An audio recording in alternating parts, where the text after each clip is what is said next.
Hey everybody, I'm back. I had I guess is it community YouTube community guidelines, like rules that I have to say welcome back to my channel. I don't know if I'm going to be able to do that. Anyway, I posted that first video last night and got some subscribers and people saw me. So I guess the evil algorithm is doing its job. Today I wanted to have some coffee, which is steeping over there on my very dirty, well, not that dirty, I guess, normally dirty, cluttered uh, kitchen island. When that is done, I will change locations out to that beautiful spot I was in yesterday and wanted to talk about loneliness, getting right into some of the biggest issues of being a single guy RVing. When I started RV life, I knew that loneliness would be one of the top issues that I would have to contend with. And I had lived alone before in a home. I sold my house to get this RV, but I knew that, leaving the place that I had lived for whatever it was, almost 20 years in the Denver metro area, was going to be very different than just living in my house. But I could, call friends for happy hour and have somebody over and see my girlfriend more than, once a month, kind of thing. So if you are considering this life or you're living this life, loneliness is, and how you cope with that and what it means to you is a huge deal. So I'm back out here at that same spot that I talked to you yesterday. Just burned my lip on my coffee, and it's really bright, so sunglasses today, I guess. Yeah, so loneliness, I guess, and really we're talking about like loneliness and isolation, which are different things, but they are related. And people can be susceptible to feelings of loneliness to different degrees. There are some people, of course, especially those, I think, in the, van life, RV life, nomadic culture writ large, that don't really have an issue with loneliness. They are totally happy to, and actually prefer to be, and that's probably why they are in the lifestyle that they are living, because they want to generally be left alone. And look, I want to be left alone by the people who I want to be left alone by. I don't need to be bugged by a bunch of idiots wasting my time with nonsense or hollow friendships. But that's not really what we're talking about. I think, to some extent, human connection with other people that they enjoy and connect with is a basic human need. And I'm not here to plug my business, but like, I'm founding a dating app. That's what I do in my day job, and that is founded on the premise of trying to help solve the loneliness crisis. So there's different, and if I look down, I'm looking at my notes because I want to make sure I talk about the things that I want to talk about. There's physical isolation, right? I mean, I'm out here in the middle of nowhere, relatively speaking, especially if you're from the city. This is definitely the middle of nowhere, and you have to, even if you're in a couple or traveling with somebody else, you have to adapt to the idea that you are, consistently 15 minutes away at least from civilization, and if not more, right? And I'm talking about civilization, not like a big city, like, a gas station or something like that. And a lot of times even more. And finding boondocking spots that are, if you're boondocking, close to civilization can be tough. So there's the physical isolation, which is a plus and a minus. I think it's generally mostly a plus. It is really nice to be out here and not have to pay rent on a spot I'm actually very lucky to get um, in this particular part of the world. That, yeah, I mean, I guess my taxes pay for it, but like nobody bugs me. And at night, the closest people, there's some folks boondocking up the road, but it is quiet. So that can be a positive, but also, if you are susceptible to feelings of isolation and sort of negative feelings around loneliness, they can be exacerbated by the physical isolation. So if you don't have a whole lot of practice being off the beaten path, which I did, I enjoyed getting out of Dodge and going to some very remote places in my travel life normally, then no big deal, right? You might know what to expect, but if you are coming from living in Manhattan or something like that and expect to uh, adapt to the silence easily, you might be a little bit surprised. I didn't burn my lip that time. So then there's emotional loneliness. And this is the biggest big category, I would say, is, if you are out here alone, it's a bit of a tautology to say you are alone. And, like I've got a great girlfriend. She enjoys this lifestyle when she's with me, but like doesn't live with me here, and if she ends up doing this with me at some point, it would be by it would be because it would be by choice, but it would be because she wants to be with me, not necessarily because she chose this lifestyle for herself, if that makes sense. So, the emotional side, I think, is tied to the third point, which is people's lack of understanding of this life and this choice and this lifestyle. And that's not their fault, but it does make you feel isolated. So, honing back in on the emotional piece, though, if you are susceptible to feelings of loneliness, which I am, I don't think there's anything wrong with admitting that. You, I think, need to understand that you're going to be triggered by that, and not in some sort of snowflake way, but like there's going to be things that you encounter that will trigger your loneliness, and how you react to that and how you frame it is super important. And I don't purport to be an expert on handling those things, but I think understanding that that is going to be a challenge that you face is half the battle. And I knew that very early on in this life. So one of the things that I've done to help address those feelings is, I guess there's a few things. One is good internet connectivity, right? Staying connected with people who I was friends with before I started this life. And, I had an experience similar to many where I started living nomadically during COVID. And I had already wanted to do that to a certain extent. And I can go into that story at some other point, but had some experience living, a few months internationally or whatever. And so I had little teases here and there of that experience. Nothing wholesale like, being on the road full time. But I was able to stay connected with some friends. And because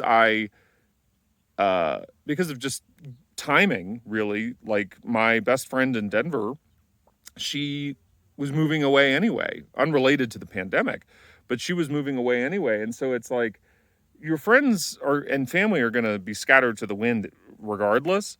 They're not always going to stay where you are. So being able to stay connected with them, yeah, it's just online and it's not a physical connection, but that's super important, right? You're not just isolated in some cabin in the woods off the grid and or on a desert island like that Tom Hanks movie where he's talking to a beach ball or something like that. My Starlink is probably the number one thing that enables me to not feel so lonely.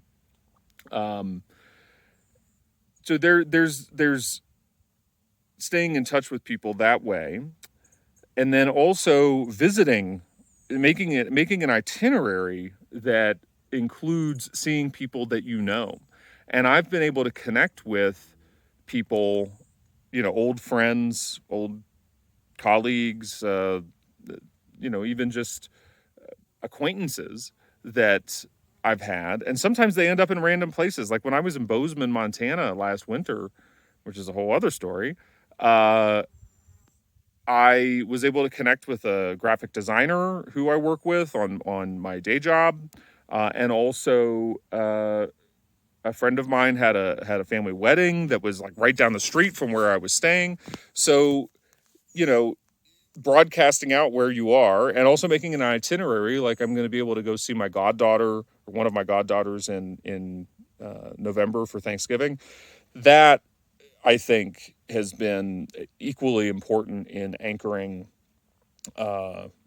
my emotional stability, in seeing friendly faces along the way, because my flavor of boondocking, and everybody is different, but like, especially being in a giant rig, I'm not going to be in a lot of urban areas with this thing. I'm not going to be, in sort of more, some of these, paradoxically to say, densely populated, dispersed camping areas where you're going to be sort of in close quarters with other vans because you have no choice.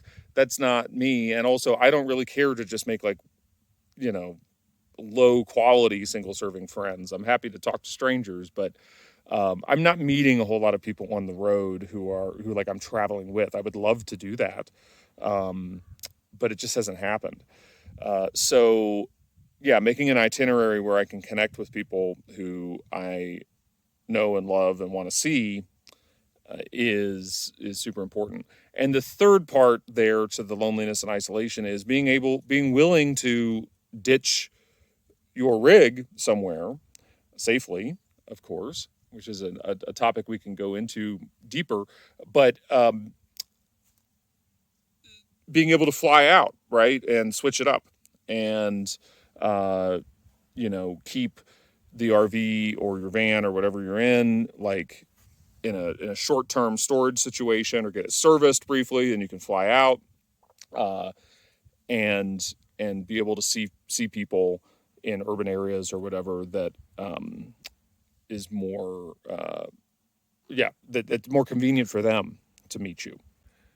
And so finally, on my list of topics that revolve around loneliness and isolation while you're on the road is people's lack of understanding of what you're doing and how you're doing it, and coping with that. So, when I tell people that I live full time in my RV, they say, "Oh, so you just drive around?" That's it, it's like some primordial response that is baked into our brain stems, that people just go, "Well, you just drive around," and it's like, well, no. First of all, I am poor as poor can be right now trying to start up a business. And so, no, I'm not just driving around, burning diesel fuel for no good reason. And also, I want to sort of enjoy, the benefits of being in one place for a little bit and getting a sense for the location, and also not having to set up and tear down all the time, right? This is a big difference between living in an RV, especially a towable RV, and van life, because I can drop the trailer, and while my dually pickup truck is not a great practical daily driver, it is a daily driver, and I can disconnect, and I can head into town, and I can go do things, and I can go ski, and I can go on a hike and whatever, and not have to move the RV. This is a huge advantage of having a towable, whether it's a fifth wheel or a travel trailer. And so, no, I'm not just driving around, but that response, if you're not in a good mental space about feeling confident about your choice and not that you have to defend yourself to anybody, but sort of defending your choice in those kinds of conversations, that can be a bit demoralizing, because it just reveals that the person you're talking to really doesn't get it. And not because they're not a good person, but because they have no frame of reference for what it is that you're doing. And so, I kind of answer a little bit like that. It's like, have you seen gas prices? No, I'm not just driving around. But, having a way that you can communicate and take control of those kinds of conversations. First of all, you don't have to have them if you don't want to have them. You can just, I don't know, leave people. Most people don't need to know that what your lifestyle is like. But if you do get into a conversation around it, right, decide how you want to couch it in a way that makes you feel comfortable, but do not expect anyone in your life, including like if you're younger and you're a little bit more intertwined with your parents' life or something like that, you don't, unless somebody's paying for it, I guess, you don't owe anybody an explanation or a defense of your lifestyle. And you can choose what to share about it. And you just need to be prepared for people to not understand. And like, I have good friends who are, partner track at law firms or architecture firms or, physicians or, doing all sorts of jobs where you have to be in one place and have a regular place of residence, a sticks and bricks. I don't expect them to understand, and I don't expect them to like want to do what I'm doing. It's all very different. But if you are looking for understanding, you might want to find it, I don't know, with people that are doing something similar to you, right? That's kind of why I'm doing this channel, is to give voice to that experience, because I don't think it's talked about enough, sort of the mental health side of this lifestyle. And part of it is people not understanding. And they could even be your good friends. Like my best friend, she is great, but like a lot of times she doesn't really, like, she would never want to do this full time. She's come and stayed with me in the RV, it's been great, but it's like, it's not the full-time lifestyle for her. It doesn't have to be. Your choices don't have to be other people's choices, right? Like it just doesn't have to be that way, but your expectations in those encounters will shape your happiness in those conversations. What you come away with, because if you're having a conversation where you need to feel understood with somebody who is incapable of understanding and empathizing with your situation in a way that is substantive, you're probably looking in the wrong place.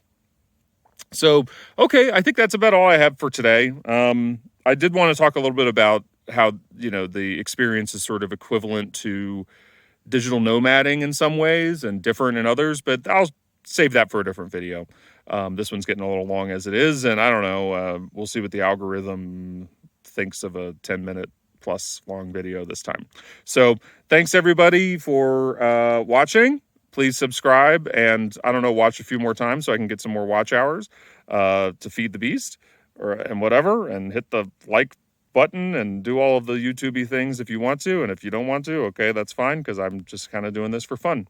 So thanks for watching, and if this is meaningful to you, I would love to hear from you, actually, not even just for like engagement reasons or something, but I'd love to hear from people who have a similar experience and the kinds of things that you'd like to hear me rant on about. So, okay, talk to you next time.